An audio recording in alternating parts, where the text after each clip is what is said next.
and this is going a little bit off script, but I did plan on discussing the Detroit game because it was a very special moment. So as Jerry mentioned, and it was more than what happened at the very end of the game.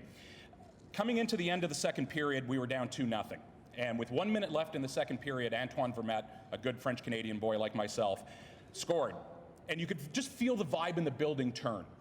Now, over the next period, we scored 3 additional goals to make it 4-2. And it was which was a tremendous feat to come back against Detroit and just feel the vibe in the building.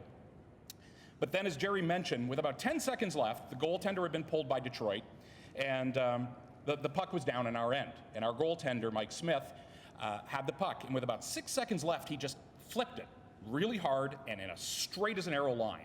So everyone in the building is looking at this thing as it rolls towards the net, and we're also looking at the clock. 4 seconds, 3 seconds, 2 seconds. 0.1 second, the puck goes across the line.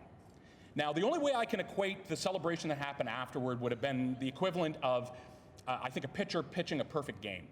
The celebration at the center of the ice and the smile on Mike Smith's face was just second to none. But you really felt it. You felt that there was something happening.